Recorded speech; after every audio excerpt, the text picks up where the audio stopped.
салому дуруд дӯстон, хуш омадед ба канали Футбародарон. Туби тиллоии соли 2022 дар ҳақиқат таърихӣ хоҳад буд ва аҳамияти калон хоҳад дошт.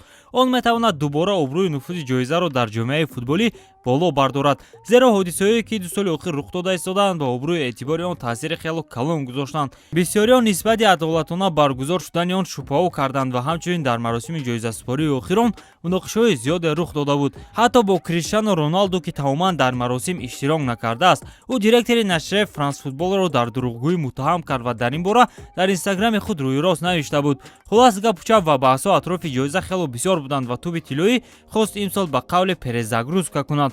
овозҳо зиёд буданд, вале чанд рӯз пеш хабарҳои расмӣ баромаданд. аллакай маълум аст ки туби тиллоӣ кай спорида мешавад ва бо кадом қоидаҳо. агар барои тамошо омода бошед, дар ягон ҷо ба ҳазур шинед. мо бошем оғоз мекунем.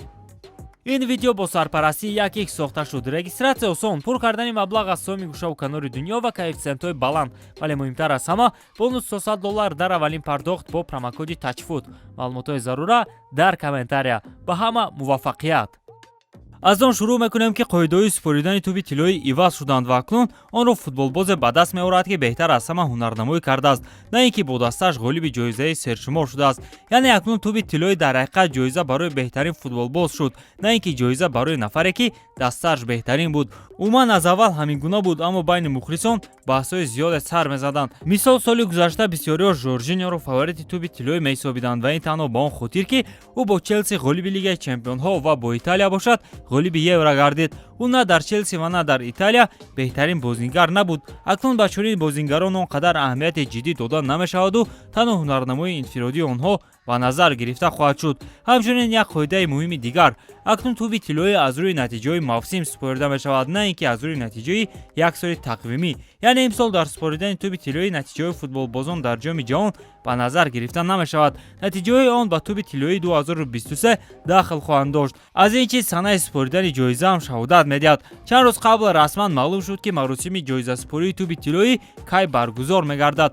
хабар дода мешавад ки аллакай 12 август рӯйхати номзадон нашр мегардад ва журналистон аз 100 кишваре ки дар рейтинги FIFA дар мавқеъҳои аз 1 то 100 қарор доранд овоз хоҳанд дод. аз ин бармеояд ки журналисти Тоҷикистон дар озидии иштирок нахоҳад кард, зеро дар рейтинги FIFA мо дар зинаи 114 қарор дорем. маросими ҷоизаспорӣ бошад 17 октябр баргузор мешавад. ин аз зарвақта дида хело барвақттар аст, вале фикр мекунем ки он бояд бозам барвақттар гузошта мешуд, аниқтараш пеш аз оғози мавсими нав. дар ин ҳол мо боварӣ ҳосил мекардем ки мавсими нав дар ҳақиқат ба овозӣ таъсир намегузорад. нашрияи Голком аллакай рӯйхати фаворитҳоро ба ин ҷоиза нашр кард ки он аз рӯи ақидаҳои экспертҳои футболӣ тартиб дода шудааст. албатта ин рейтинг расмӣ нест, вале чанд соли охир мо шоҳиди он шуда истодем ки он хело дақиқ тартиб дода мешавад ва ба ҳақиқат наздик аст.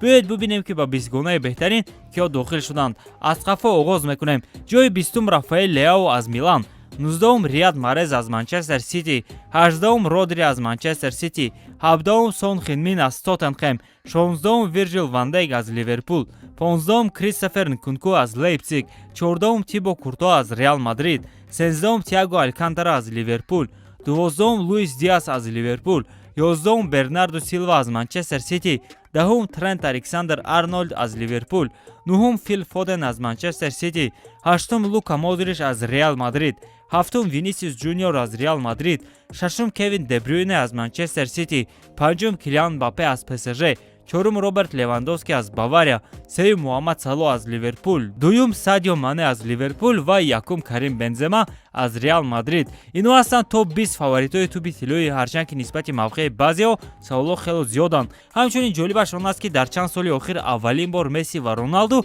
ба рӯйхати фаворитҳо дохил нашуданд. фикр мекунам вақте Франс футбол рӯйхати фаворитҳоро нашр мекунад, Роналду ба он дохил мегардад, ана Лео Месси бошад не. ба ҳар ҳол ҷои аввал барои Бензема аз рӯи адолат аст ва маҳз ӯ бояд ҷоизаро ба даст орад. аммо туби тиллоӣ пур аз сюрпризҳо мебошад ва мебинем ки 17 октябр ки онро ба даст меорад. ба фикри шумо кӣ бояд ғолиби ҷоиза гардад? ҳатман дар комментария нависед. бо ҳамин таом дӯстон, бо шумо буд канали Футбародарон ва ман Берӯз Артеков. хайр то барномаҳои дигар. муваффақу пирӯз бошед.